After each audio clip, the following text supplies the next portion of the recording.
Welcome to Access Ideas. This is Yana, and today I'm speaking with Luke Chao. Luke founded the Morpheus Clinic for Hypnosis in 2006, and he holds an honors Bachelor of Arts degree from the University of Toronto and consulting hypnotist and certified instructor certifications with the National Guild of Hypnotists. His approach is client and solutions focused, brief and humanistic. Luke, welcome to the podcast. Thank you for having me on. Let's start by defining hypnosis, what it is, and how do you use it?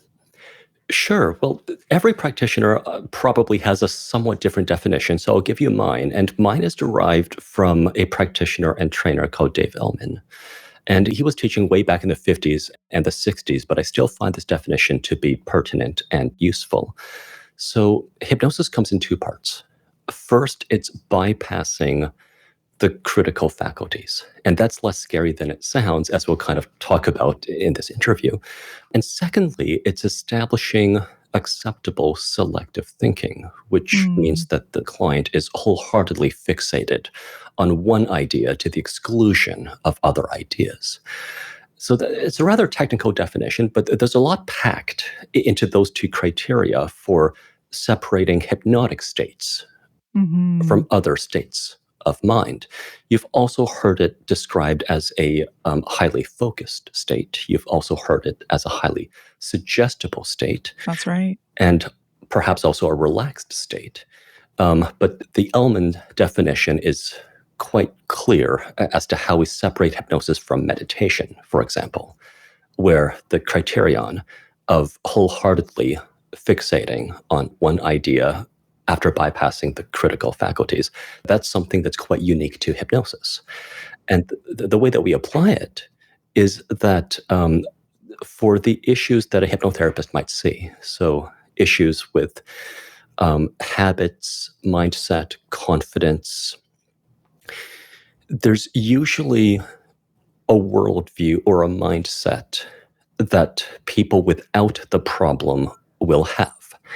And my job as a hypnotherapist is to have the client suspend their analytical, rational, critical mind, and then wholeheartedly accept, or at least as wholeheartedly as possible, accept the worldview or mindset I'm suggesting, which will be the mindset of someone who doesn't have their problem. So I'm kind of teaching smokers how to think and live like an ex-smoker. I'm teaching fearful flyers how to think and see the world the way a fearless flyer sees the world. I'm teaching my weight loss clients to take care of themselves the way that someone who takes care of themselves would. So in a nutshell, yeah, that's what we do. So a lot of people hear the term hypnosis and they'll think of entertainment like stage hypnosis. Can you succinctly clarify that for anyone listening to really differentiate yourself, that you are not performing any sort of party tricks or entertainment? Yes, well, so as a tool, hypnosis is kind of neutral or agnostic about whether it's used for entertainment or whether it's used for therapy or for relaxation or for accepting of new mindsets. So the way I would differentiate stage hypnosis from hypnotherapy is that in stage hypnosis, you want the volunteers to accept a rather bizarre idea temporarily, only for the duration of the show. Like barking like a dog. Yes. And as soon as they go back home, they see everyone treats them as human, so that idea can't stand, like it's not going to persist. A hypnotherapist kind of wants their clients to accept very normal, grounded, truthful ideas for the rest of their lives. Even though we're both using the tool of hypnosis, the objectives are different and the skill set is different. Stage hypnosis is a lot of showmanship. And hypnotherapy, obviously, there is no audience where showmanship doesn't really count for too much at all. Yeah. But to kind of give people a worldview that will persist and help them perhaps for life does require some deeper, longer-term thinking. And that's one of the reasons why I actually wanted to have a conversation with you on the podcast is you will actually break down how hypnosis works and dispel any spiritual or mystical aspects of it in your YouTube videos and more recently on your TikTok channel. And I'm going to include that in the show notes because I think it's a great resource to neatly sum up some of the aspects of hypnosis. But I'm also interested in diving a little deeper into this idea of suggestion. So that word that you used a few moments ago. And you mentioned that hypnotists will straight up tell you that they are using the power of suggestion, whereas other suggestive states, and I think of things like faith healing or placebo effect type situations, there is more of a showmanship or mysterious aspect and element to that. And what I'm curious to know specifically here is, do you feel that removing that mysticism or that mystery from the ideas that people may hold about hypnosis has been really integral in strengthening your impact on clients and making a difference? I do believe so, yes. And as you know, my practice is physically situated in downtown Toronto. So I get clients from the financial district, I get clients from the universities, I get clients who have professional jobs in downtown Toronto. And um, you can't really BS them, right? Like, if I tried to BS my clients, I would lose all of my clients. Yeah. They're more skeptical than the average person, maybe you could say. Yeah, more thoughtful, more skeptical, more critical, a better grasp perhaps of epistemology or how we come to know what we do know. Mm-hmm. So I have to work within the way that an educated professional thinks. I can't have my educated professional clients just ignore all their education and take what I say on faith.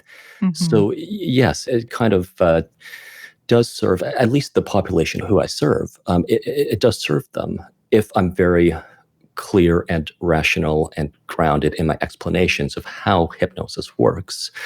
But it's also sort of for my personal understanding, because I don't just practice hypnosis, I also teach hypnosis, partly, as you've seen on YouTube and TikTok, but also in a workshop setting inside my office. And even if in public there's sometimes showmanship among some practitioners, in private, if you are going to teach the next generation of practitioners, you can't just tell people to take things on faith. This isn't like religious dogma. It's supposed to be, I'm going to call it an emerging profession. It's not a well-established profession. It's an emerging profession. And all professions must care about things like ethics, and all professions must care about things like how they derive their knowledge or how we separate good ideas from the bad. So in medicine, we have the scientific method, and we have double-blind controlled studies. In law, we have the adversarial system for trying to figure out, what is most truthful or what is best argued. Mm-hmm. So I think that if hypnotherapy or hypnotism is to be accepted as a legitimate profession in the future, then we owe it to the public not to, and I can't think of a better term, but not to BS them. Sure, that's fair enough. And that's, I think, what sets apart the content that you've shared on social media. Another evolving belief that seems to be out there is the idea that in order to benefit from hypnosis, people have to be highly suggestible. And this is an inherent trait that you're either born with or you don't have it. And I understand your beliefs about this, or your point of view on this has evolved quite a bit. Yes. And so what I'd like to get at here is, can everyone benefit from or utilize a form of hypnosis? Well, I'll give a couple of answers, but I actually want to back up a little bit because I realized I didn't completely answer your prior question. Sure. Because you started to ask about the power of suggestion in contexts other than hypnotherapy. So I'll offer some more answers. Great. So my point that hypnotherapists will tell you that it's the power of suggestion, whereas other practices or disciplines that use the power of suggestion might not, applies to faith healing and placebos. So in faith healing, it's the power of God that is attributed for how people are able to walk or how they're relieved from pain. With placebos, it is the deceit that the treatment being received by the patient is not a sham. Hmm. So, I'll kind of leave faith alone, mainly because I'm not religious. And I know it can be quite a touchy subject. But when it comes to placebos, there's definitely a deceptive aspect where you pretend that you're giving someone medicine. In reality, you're giving them something completely inert. And that's how we know it is the power of suggestion. The Hmm. suggestion being, this will help you, this will ease your pain. That's what's causing the effect. But with a placebo, like a saline injection or a sugar pill, there's little specificity in the message being delivered. So giving someone a sugar pill really only delivers the message, this will help you with the ailment that you've presented. Right. A hypnotist can use verbal suggestion to put into words any idea that the mind can conceive of. So hypnosis can be very specific in how we use the power of suggestion in ways that placebos cannot. And there's a figure from the 1980s, I believe, called Kevin Trudeau. And I don't really agree with everything he does, but no relation to Pierre or Justin Trudeau, by the way. Just to clarify. Yep. He described hypnosis as a non-deceptive mega placebo. Hmm. And I don't agree with everything he said, but when it comes to hypnosis being seen as a non-deceptive mega placebo, that's not far off the mark. That kind of encapsulates hypnosis in relation to placebos, in that, like he says, it's non-deceptive, and you can do a whole lot more with it than a saline injection or a sugar pill. Exactly. So fundamentally, it's about belief. And when a client comes to see you or uses hypnotherapy on their own, Mhm, their belief that it will have an impact mhm. is part of the recipe, if you will, for success. Yeah, and that's part of the reason I feel like I owe it to my clients to explain what the heck I actually do, so that it does answer any skeptical or doubtful questions in their mind. And to me, hypnosis works exactly very similarly to the way that education works, to the way that coaching works. There's no mystery that someone who's been coached is going to be better at the activity than the same person before they were coached. It's Mm, it's almost inevitable that someone with good proper guidance is going to do better than before they had the guidance. mhm. If you apply that paradigm to hypnosis, it makes a whole lot more sense than the idea that we are doing something to the client.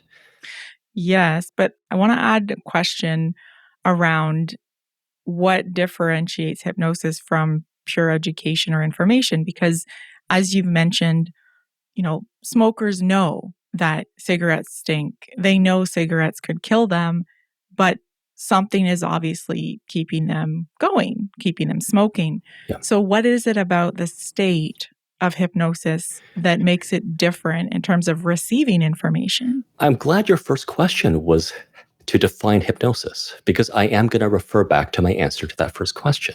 Mhm. It is bypassing the analytical mind or the critical faculties and wholeheartedly accepting what the hypnotist is verbally suggesting. So that wholehearted acceptance of the hypnotist's suggestions is what lets people wrap their heads around the mindset or the worldview of an ex-smoker or a non-smoker. And all the warning labels on cigarette packs, or the scare stories that you hear in middle school, like that it's worse than heroin, you're right, it doesn't seem to make a big impact. And one take that I have on that is that when you're trying to scare people, but not also telling them what to do instead or how to think instead to cope with the stressors that they have, then no amount of fear is going to cause them to change. They're going to do what works for them. If you give people a better way to cope with stress, or better yet, a worldview such that less stress is evoked by daily experience, then it doesn't make as much sense to smoke tobacco. Once you have someone realize the full extent of their aliveness, and once you have them treat themselves accordingly, smoking tobacco is incongruent with that worldview. If you recognize that, a baby or a child or a cat or dog or bird is fully alive, you probably can't smoke into their face. Most of Hmm. us will not be able to bring ourselves to harm life. Yet Hmm. we often exclude ourselves from life. Yeah. So, which is why the message is, to accept the full Yeah. extent of your aliveness. But it sounds like that wholehearted state isn't our default state. So we're not walking around typically receptive to these messages. So maybe can you go into a little more detail around how to get into that wholehearted state, whether with a therapist or even on your own? Yes. So in hypnosis, we have something called the induction. And the induction is the process of getting someone to tune out of the outer world and tune into their inner world, and to focus or fixate on one subject or one idea. We also have something called a deepener, which is supposed to take them more. The metaphor is deeper into their inner world. And we have to keep in mind that the words I'm picking just approximate this actual subjective experience. Sure. But we'll say deeper into hypnosis, or deeper into their inner world. So there are different types of inductions, but what they have in common is that they are a process of having the client focus inwardly. Hmm. And at the same time, then, to tune out of the outside world, past and future, other people and other people's needs and other people's demands. It's perhaps captured by the description of half awake and half asleep, Hmm. where when you're half awake and half asleep, sometimes you have these vivid dreams. They're not quite daydreams, they're not quite dreams. You're half lucid, but you're kind of asleep. So that subjective experience that many of us have had might be the closest approximation to what it feels like to be hypnotized. And in that state, we aren't thinking as analytically, we aren't thinking as rationally. But you know what? Sometimes to our benefit. Hmm. It is true that someone who is highly suggestible is more vulnerable to bad ideas. So there are people who are more highly suggestible than others. Yeah, well, I mean, that's another question that you'd asked. So I'll talk a bit about that. Sure. In at least the scientific or the academic research into hypnosis, there seems to be a consensus that some people are highly suggestible, some people are low or even non responsive to hypnosis, and then most people are just in the middle part of the bell curve. So, my own experience corroborates this idea that suggestibility is on a bell curve. And people who are high in suggestibility, they might cry easily at movies. They might, have a hard time saying no to whatever someone's trying to sell them. Hmm. They often pick up on the emotions or ideas of other people around them. And then people who are low in suggestibility seem almost unflappable.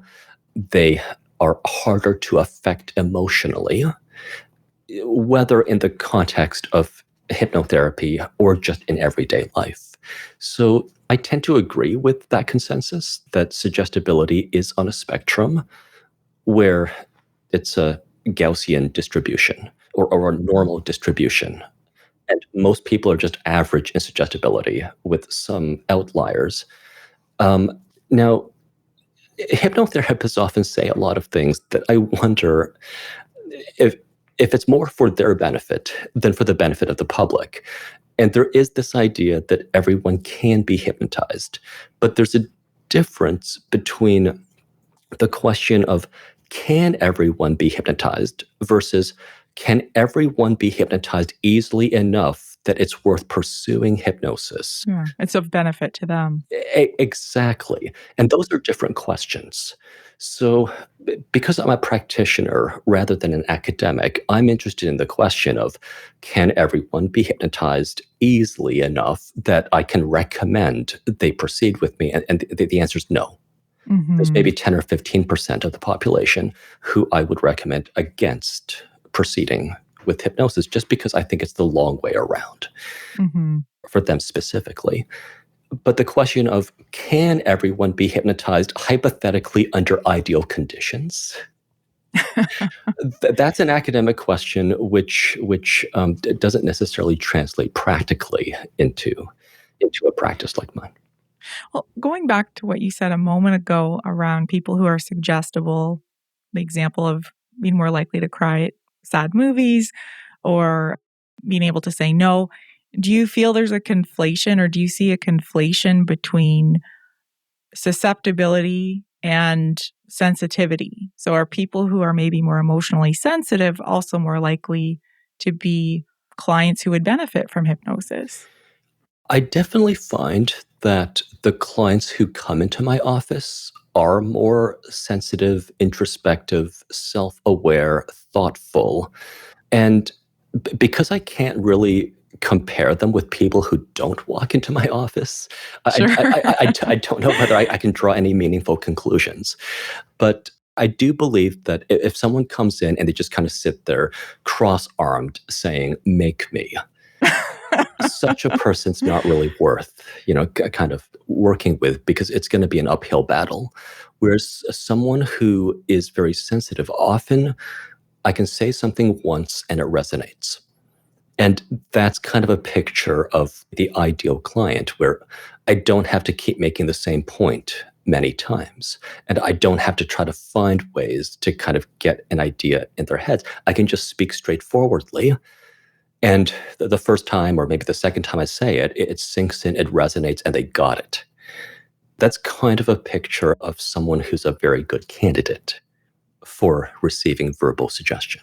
So, one of the points that I find quite compelling that you've brought up is this idea that when people come in, they typically are coming to you for a specific problem. We mentioned quitting smoking. You've also mentioned weight loss or exercise, healthier habits. But what I find really fascinating about your practice is you're not using a traditional diagnostic model. You're focused on fulfilling needs that the clients will have. And where it gets a little bit sensitive is sometimes those clients might not be aware that actually your problem, let's say with quitting smoking, relates to what you mentioned before, which is not being able to see yourself as an equal living being worthy of health or a good quality of life and ability to breathe. So, talk a little bit about working with individuals so that you can define their needs and help them outside of any sort of scientific diagnostic model that people might be used to. So, how would you approach that? Thank you. I appreciate the question, because this is where I think that some of the work I'm doing is not work that I'm really seeing a lot of other people do. So I appreciate the opportunity to kind of talk about this paradigm that's emerging, not just from me, but from other hypnotherapists, where using verbal suggestion, we are going to practice differently than someone who subscribes to a problem based or diagnostic based model. Mhm. So here's the analogy I'm going to give to you. Let's say that someone gives me a withered houseplant, and the plant's alive, so it's got maybe one or two green leaves, but it's clearly been neglected. I don't have to know who neglected the plant, or for how long, or how it got neglected, or the circumstances under which it got neglected. I can see a withered houseplant and know that it needs enough sunshine, but not too much for that species, and enough water, but not too much, and enough nutrition in the soil, but not too much. And that plant almost inevitably is going to thrive again. Mhm. So human beings have a long list of needs. And that list of needs is more similar for different individuals than it is different. I don't need a special list of needs for one client versus another client of a different age and a different background and a different occupation. Another analogy that I'm going to use is that we recognize very easily that a Chihuahua and a Great Dane are both dogs, and we treat them both as dogs. And we recognize a dog has a certain list of needs, emotional needs and social needs, and need for validation and encouragement on top of food and water. And we treat the dog accordingly. And I kind of see human beings in a very similar light, in that if we see the human first, and then we see the differences second, to me, that's the right order of things. And the other thing is that this is not just theoretical, that this is actually how I practice. One of the constraints that a hypnotherapist has to work under is that there is the popular expectation that we work fast, way faster than a psychotherapist or a psychologist. So by necessity, I have to be looking for the commonalities between human beings so that I don't have to do a lengthy intake and a getting to know you process with every new client. I can kind of treat them as human with unmet needs and be right most of the time. Mm-hmm. So the list of needs being the same or similar for all human beings. But would you ever run into conflict there with Yes. people who say, well, I'm unique, I'm different? Yes. And a couple of cases come to mind. And in both cases, the client has experienced severe childhood trauma, abuse, and neglect. And that trauma history kind of, in my view, causes them to exclude themselves from humanity, Mm-hmm. which means when I talk about the needs they have in common with other human beings, they're excluding themselves. They kind of see themselves as other than human or less than Okay. human or sometimes more than human, like superhuman, which to me is not the person I see in front of me. And, I can't make people come into my office. So in some cases, I have to just kind of not talk about the client's humanity, even if the evidence of my own eyes shows me a human being. Sure. But conversely, would you get people who are grandiose and feel that they're exceptional, and so they might feel sensitive about being a subject that's being treated like every other subject? In other words, maybe they feel like, oh, I want special treatment because this is for me. It's it's a very small minority of my clients. Like I said, most of my clients are quite thoughtful and intelligent and sensitive. And I see, picture of someone who's very grandiose doesn't really match the picture of someone who puts their own mind in someone else's hands for that someone else to tell them straight up what to think. That's a good point. Yes. So it's a very small percentage of my clients, but one of the purposes or intents of the hypnotic induction is to get the client to put aside their usual mode of thinking and to listen wholeheartedly. So even if at first the client might reject the idea, for example, of their equality with every other human being. Now, to me, it's going to be very hard to talk me out of this idea that that's a good idea for everyone to adopt, their fundamental equality with all human beings. Yes. So even if at first they have a hard time accepting that, usually maybe by the second session, once there's been some trust built up, once they know I'm leading their thinking in a helpful direction, I can reintroduce the idea. And if they consent to it, then in hypnosis, I can expand upon the idea. And usually with more words, I'm able to get them to accept an idea that at first they might have rejected without even thinking about it. And I'm kind of in the business of belief change. So I'm going to have to do this. I'm not really in the business of just accepting at face value the belief that the client walks in with. I'm kind of in the business of trying to figure out an ideal set of beliefs Mm-hmm. and then communicating that ideal set of beliefs in contradiction to the unhelpful or randomly collected assortment of beliefs that the client walks into my office with. And it's that state of open-heartedness or wholeheartedness or suggestibility that enables your clients to take that in a way that maybe they've heard that message many times before, but they simply weren't able to adapt to it or embrace it. Correct. Yes. Yes. Often the things I say are not completely new or earth-shattering or groundbreaking. Um, like, I'll pick the example of "you're alive." That's not Sure. really groundbreaking, but it's still helpful to keep in mind sometimes because we treat ourselves differently if we remember our aliveness versus if we forget our aliveness. And you've talked a little bit about how you see your work a little bit more in a creative context versus a scientific context. And I think that makes sense based on what you've talked about with the diagnostic model and problem solving. But can you talk a little bit as well about where your work might intersect with data and research or ideas people have about hypnosis and where they might line up with research and understanding about how the mind works? Yeah, well, earlier I was talking about how I do agree with what seems to be the academic consensus that suggestibility is on a bell curve. It's not that everyone is suggestible, it's that there are going to be people who are low in suggestibility and other people who are high, and most people are in between. So I do agree with much of the research. And the reason I see myself as more of an artist than a scientist is because I'm working with individual subjective experience and not so much with large groups or populations. Now, earlier I talked about how I'm trying to figure out like what's the universal human list of needs, what's the universal human list of values that might help anyone who adopts them.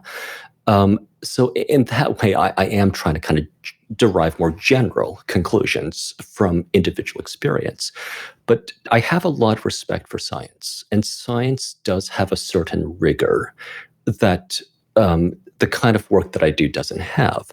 And partly it is because I make the effort to personalize the experience within the constraints of maybe only 3 hours or a few hours. I still, at least make some effort to personalize the experience, which makes it an uncontrolled experiment if I were doing a scientific experiment. So science is supposed to be rigorous. It's supposed to be quantitative. It's supposed to do controlled studies and not just what the person in front of you might need to hear. Hmm. So that's why, in picking sides, I see myself more as a creative than as a scientist. But that's not to diminish science. Not at all.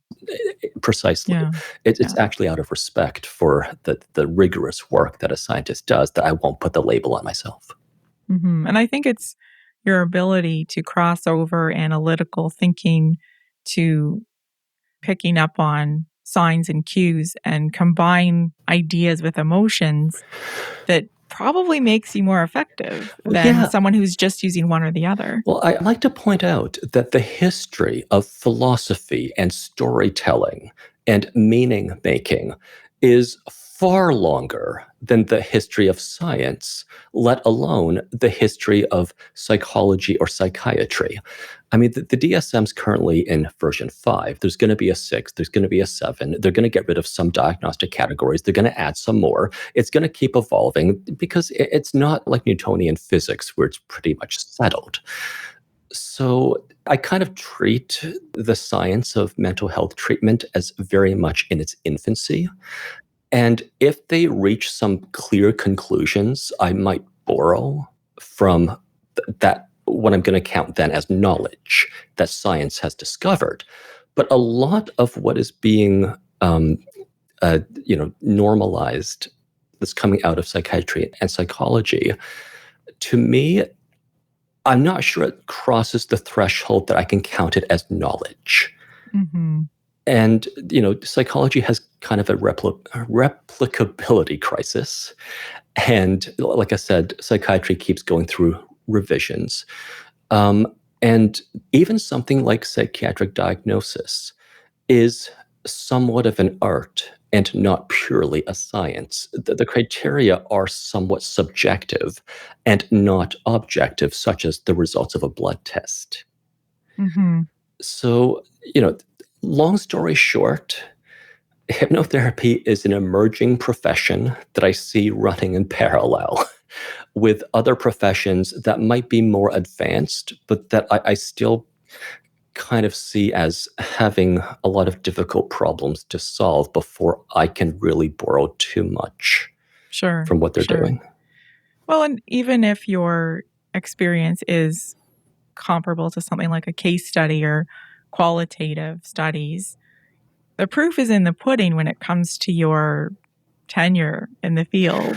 Well, You've got a lot of years under your belt working with clients who've had success, and that doesn't seem like it could be pure coincidence. So this moving towards a healthy worldview, it sounds very simple on the surface, but you've had a lot of success with it because your clients have told you so. And I would yeah. trust that. Well, so I'll tell you how I'm generating knowledge or original knowledge with the practice that I have. So even though I'm not calling it scientific, I'll tell you how I'm generating knowledge nonetheless. And something I started doing just about 3 years ago is writing out treatment plans. And the treatment plans basically outline some points I would communicate to the client before I communicate those points to them so they can kind of read out what I've written, share it with their spouse, with their therapist, with their doctor if they want to. And then they can kind of approve of it, and then I implement the plan. So that's given me um, a reference that iterates and improves over time. So I've probably written, maybe close to 100 weight loss treatment plans up to now. And if you look at the first one I wrote, it wasn't very good. But if you look at the 50th, then it got better. And if you look at the newest ones, they're going to get better still, because after I implement a treatment plan, or even as I implement a treatment plan, we're soliciting feedback from the client, and sometimes the client gives unsolicited feedback. And either way, I gain a bit of knowledge Mhm. that the ideas I'm communicating are going to be helping people with an increasingly larger sample size. Mhm. So, it's kind of trying to straddle the boundary between creativity and science, in that I don't ever want to turn into a crackpot, as people can if they just sit alone and think by themselves. I, Sure. I need my work to be in conversation with my clients, with larger groups of people over time. And the way the ball's rolling, my treatment plans are getting better and better. We're hitting the nail on the head sooner and sooner. We are kind of deriving these generalized conclusions about humanity because I'm writing it into a plan that the client approves of it. I expand upon it, and it seems to help over and over again. But the point that the same point has been made to 20 people or 50 people, and most of them benefited, to me, that's crossing the threshold of knowledge. That point might be on the list of human needs or human values or good principles by which to live in the 21st century. Let's use that example of the weight loss plan since it is a common one. What are some of the messages or key points you would include in that treatment plan that you're seeing work and become effective again and again? One point I write into all my plans is that the mind body link is real, because this has to be said. And it's the premise upon which all hypnosis or forms of suggestion will be built upon. It's because your body listens to the thoughts in your head, and often quite carefully, that changing the thoughts in your head will affect how you feel beneath the neck. If you tell yourself that you need a drink, or that you need a smoke, or that you need some food, you start to feel like you need it, and then you go and fulfill what feels like a need. If you tell yourself you need a hug, if you tell yourself that you need a friend, if you tell yourself you need a break, if you tell yourself you need some sunshine and clean air or a good song, Mm-hmm. then you kind of crave that and you want that instead, and then you fulfill that.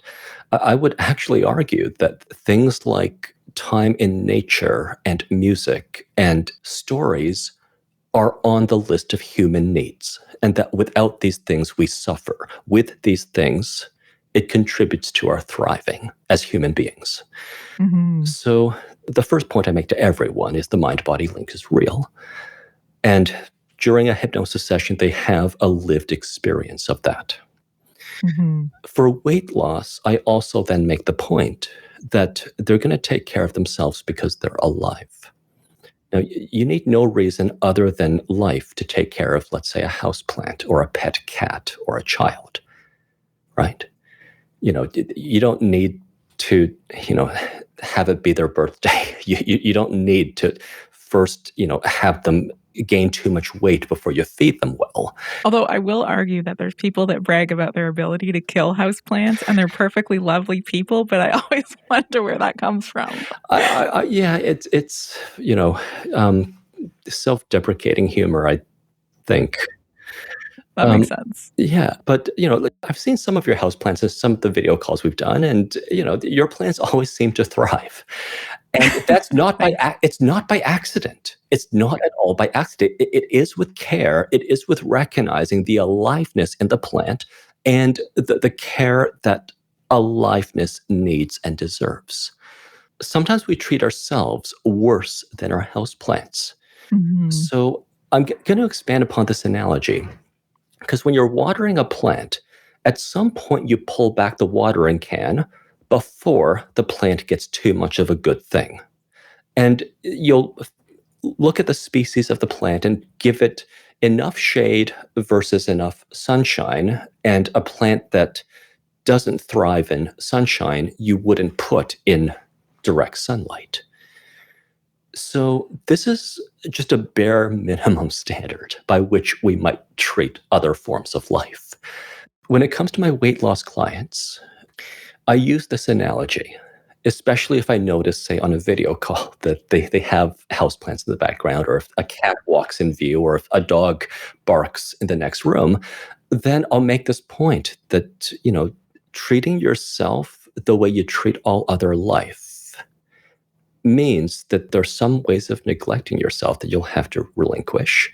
Mm-hmm. And there's a certain level of care that you might give yourself just to be unhypocritical about how you take care of life that's yours to care for. So, I like that. yeah. And Sort of a self-consistency that, well, if I believe that I should take care of my plant or my cat, then wouldn't I do the same for myself? yes, and people neglect themselves because of, in my view at least, this kind of objectification or commoditization of human beings that's kind of a product of the school system and the corporate world and the incentives that we have around us, where we kind of do encourage ourselves to, we have to fit into a certain grade and then follow that cohort, regardless of individual differences. And we have to kind of, be a good cog in the machine, lest we get replaced by a better cog in that machine. And this kind of objectification places us outside of the realm of life. So, I mean, I don't know if this is too much of a tangent, but like, No, this is actually really fundamental, I think, is because it's a theme you come back to again and again in your talks, which is seeing ourselves as part of life as it exists, as it ebbs and flows, versus this static or non-living entity that is calibrated perfectly to our systems that aren't actually living systems in most cases. That's where the problem lies, right? We're trying to calibrate ourselves to a standard or a measurement or social opinion. And I think part of the broad message, and correct me if I'm going off in the wrong direction here, but part of the broad message that I'm hearing from you is to help people to contextualize themselves back into a living system, a living earth, really, yes, whether it's looking at themselves in comparison to their ability to take care of a houseplant, a cat, a dog, but also, like you mentioned, nature, storytelling, seeing themselves as part of a greater living whole versus a cog in a machine, which is not really living if we're being honest. Yeah. So, to extend the houseplant analogy, I water the plant where it needs watering, or I fulfill the need that is not being fulfilled elsewhere. If our schools and parents and employers encouraged us to recognize our aliveness and discouraged us from seeing ourselves as a cog in a machine, I wouldn't have to speak this message so often, so broadly at all. I'd be speaking a different message. It's because we undervalue our own aliveness, or we keep up double standards for our life versus other life. This is why I have to say it.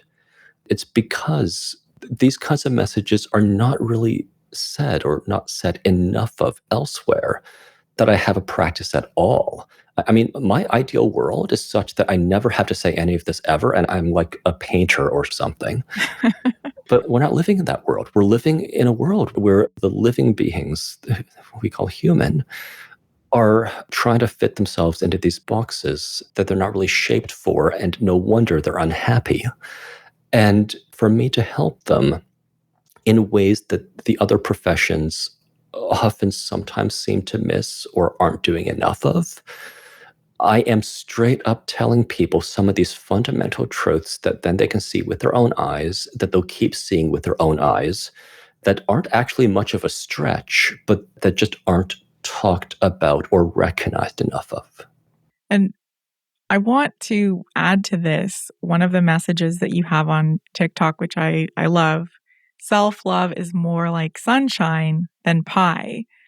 And this is such a relevant statement in the sense that many people start to believe that compassion and self-love is a zero-sum game. Like, if I'm kind to myself and I don't say mean things to myself or push myself by using not very loving language, I'll somehow miss out, or I'll become weak. Or it's this belief that to succeed in life, and that can be financially, with relationships, whatever, there is a finite amount of happiness, and we have to be careful about about missing that or misappropriating our talents. And so maybe you can talk a little bit about that, compassion and self-love as a foundation of wisdom, because I think that's actually a message that you use in many of your sessions, regardless of what problems the client perceives that they're facing. Yes. And so, first, let's recognize compassion and love as being on the list of human needs. When these needs are fulfilled, some of these conditions for thriving are met. When these needs are not fulfilled, we can't then thrive.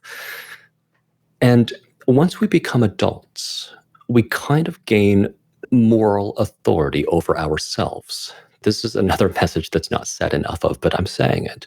By the time that your vote at election time counts and can help guide the future of the country, let's consider you to be a moral authority over yourself. And reminding people that sometimes your parents are wrong and very wrong. Yes. That's another message that relates Oh, to yes. that one. We could talk for days or weeks about all the messages that the world is not giving enough to people, which is why I'm happy to show up on these kinds of podcasts and share these ideas. Because this idea that we have moral authority over ourselves is what allows us to love ourselves, despite perceived flaws or imperfections. This moral authority over ourselves means we can disagree with our parents or teachers or childhood caregivers or the status quo. This moral authority over ourselves empowers us to give ourselves self-respect. And so one thing I want for my clients is for the idea of self-respect not to feel empty. Mm-hmm. I want them to feel self-respect as the highest authority over them respecting them. So if you have moral authority over yourself and you conduct yourself in ways that you deem respectable, then you respect yourself and you feel respected, regardless of what other people might say or not say. I mean, the 20th century had multiple civil rights movements, and it changed the world for the better because at some point someone got fed up A lot of people. and they had enough self respect to stand up and say something about it. Hmm. So, to come back to the analogy that love is like sunshine, not like pie, I want to say that it's only when you were a young child that you kind of didn't have the resources to respect yourself and feel like an authority over that matter, or to love yourself and feel like an authority over that matter. But most of your listeners, I imagine, are adults. So for most of your listeners, their self respect really does count, and their self love really does count. And they don't have to withhold it from themselves. And they're also not taking someone else's attention or time or energy by being self loving and self respecting, or feeling self compassion and self worth, or performing acts of self care. I would say that, by the time we reach adulthood, one of the defining qualities that makes us an adult is that we don't necessarily need someone else to come along and say, hey, you're valued, you're a respectable person, you're a good person, you're a decent person. We can see with our own eyes and feel with our own moral judgment when we are being a good or decent or respectable person. And just to kind of keep coming back to the point, if you see love or respect as being like a pie, I would suggest that possibly that worldview might only have applied in the family you grew up in, where the parents may have had limited time or attention or energy. But now you're one of the adults. Once you become an adult, you have a permanent seat at the grown-up table, and your own moral authority counts, your own thoughts, opinions count.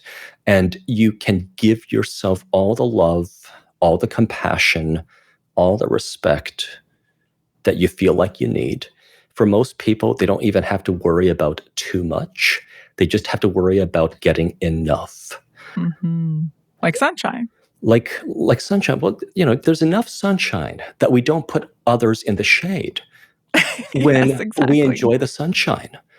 So if you kind of see your own, metaphorically, your heart as like the sun, then you can bask in your own warmth and feel your own love and respect without depriving others of the same. This belief about self love and compassion, as you say it, to me, it sounds very accessible. It hangs together. It makes sense. It's not particularly profound or mystical or out there, but I suspect that some of the clients that you work with, when you deliver this message, it impacts them profoundly in that hypnosis state. And to the point sometimes where maybe you see tears or emotional responses. Talk a little bit about that if you're comfortable. Well, watering a plant would not be especially profound or new, but if you're watering a plant that's been sorely neglected, the plant's going to soak it all up. Mm-hmm. Mm-hmm. So earlier I said in the ideal world, I'd be out of business. Yes. But it's because very few people are giving this message of self-love and self-worth and self-respect. And, so people are underwatered, even though they don't have to be, because they don't have to depend upon their parents or employer or spouse to water them. Sure. Sure. And going back to this idea of self-efficacy and being able to help ourselves, can you talk a little bit about how people might be able to use these mind-body connections and what you've talked about today without hiring you or another hypnotherapist, how they could start working toward these things on their own? Yes, well, this podcast is a really good starting point Great. because you don't have to hire someone to give you personal attention. If you can tune into a podcast like this one and get something new from it. Mm-hmm. So there are a lot of resources for free on the internet or your local public library. that kind of fill in some gaps that your parents left during your upbringing. And so the first thing I want to say is that if you don't have the means to hire a professional for personalized attention, you're not out of luck.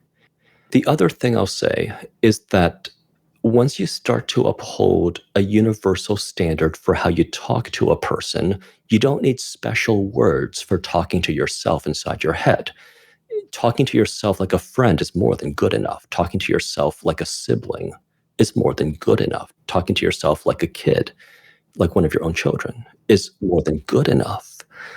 You talked about great tools on the internet, and certainly I want to point people in the direction of your TikTok and YouTube channels. Are there any other resources or ideas that could help people practice these skills, whether it's speaking to themselves with more compassion or treating themselves with more kindness? Yeah, well, I kind of want to leave your listeners with the idea that as soon as this episode ends, they can start practicing self love and self respect and self care. So rather than kind of pointing them to another resource that they would have spent time consuming, I'll say that the things I've shared during this episode are not watered down. They're not like a second rate version of what my paying clients are hearing in the privacy of my office when they've paid me.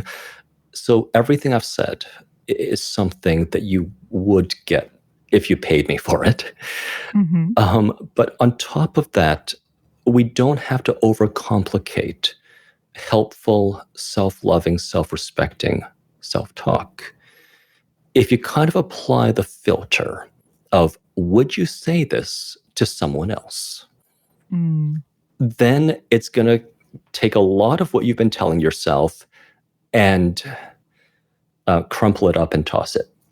And it's going to take other things you tell yourself and put a spotlight on it. And so I want to say to your listeners that probably the best use of the next hour is to examine their own thoughts and go through this kind of spring cleaning process of keeping the thoughts that are good enough to speak to a friend or good enough to pass on to a child as part of their future worldview, and then discarding those thoughts or at least labeling them suspect when you wouldn't say them to another. And usually at bedtime, when you're falling asleep, this is another very good time, not just to be tormented with thoughts about mistakes you could have, mistakes you made or things you could have done.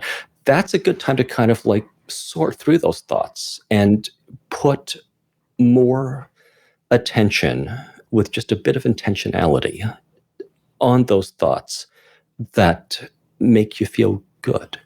If you keep in mind that the mind-body link is real, that your body's an excellent listener and it's listening all the time, then you kind of owe it to yourself to have an inner dialogue that sounds like the kind of dialogue you would uphold in a workplace or a classroom or a household. Mm-hmm. And if there are terms of abuse going on inside your head that you kind of, give yourself, if you feel like you could receive ongoing verbal abuse with no consequence, then those are the thoughts to kind of discard. One thing I often say to clients is that your inner critic is not your conscience. It's not a truth teller. It's a devil's advocate. It comes up with the things no one else even thinks of, and then it shoves it in your face. But you can very safely put the inner critic in a box and neglect it completely because the things it has to offer have no merit. And that kind of cuts out a big source of the ongoing self-criticism and negativity. So it's not exactly the question you asked, but hopefully that gives your listeners a few next steps. And it's also empowering, I believe, to feel that you already have the right filters and you already have enough moral authority to do this. And you already have the capacity for thought to keep the good ideas and discard the bad ideas.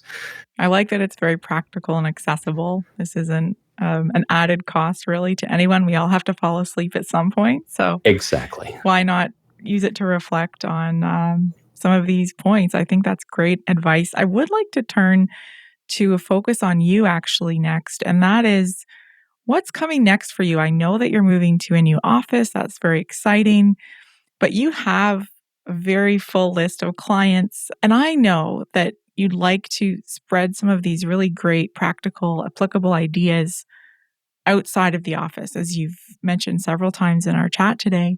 Can you talk a little bit about what you'd like to pursue or experiment with even? Yes. So I'm approaching 40. And I've been doing hypnotherapy since I was 23. So this is basically a lifelong career. And, I can't see myself doing anything else. And it's kind of exciting to be on the forefront of this emerging profession and to be helping to set some of the norms and the standards and to kind of possibly correct some of the flaws with, I'll say it like this. It's also a privilege to do things in a way that the status quo is not currently doing.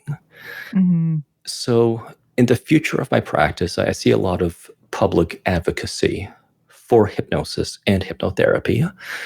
And the way I kind of explain it, there is nothing mystical or strange about it. There's nothing deceitful about it.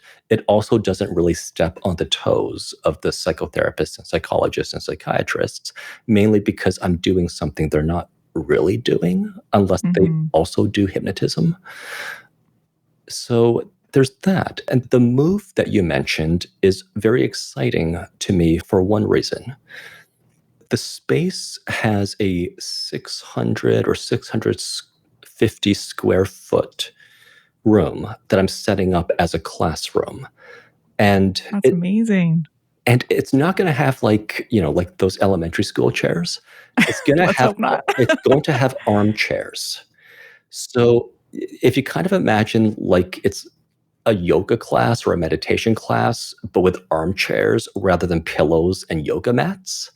Nice. That's the way I'm going to set it up. And it lets me reach more people for every hour of my time.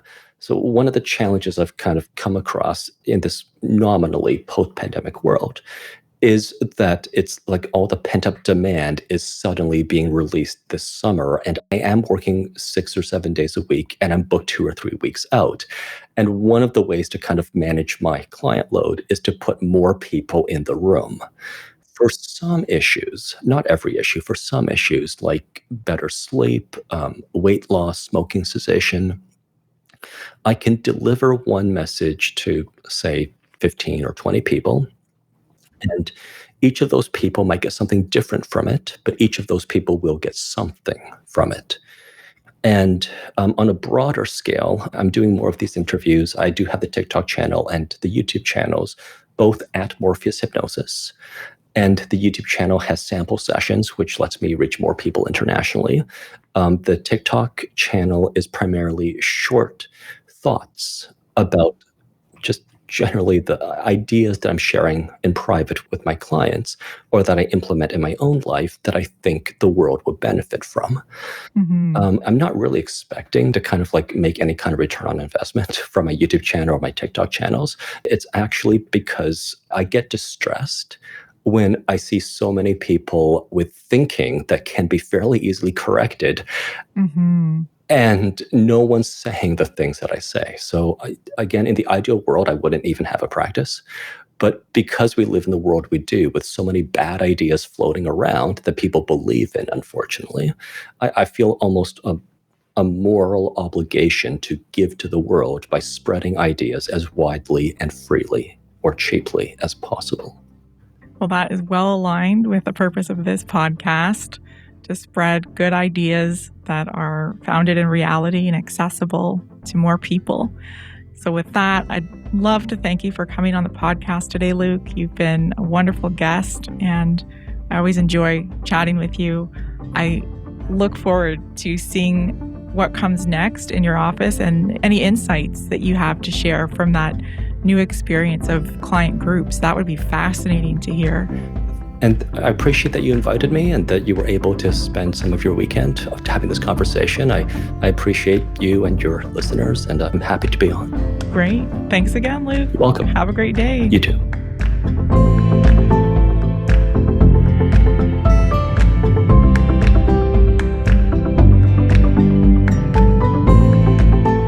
love Access Ideas, we'd love for you to subscribe, rate, and review us on Podchaser via the link in our show notes, or wherever you happen to listen to podcasts.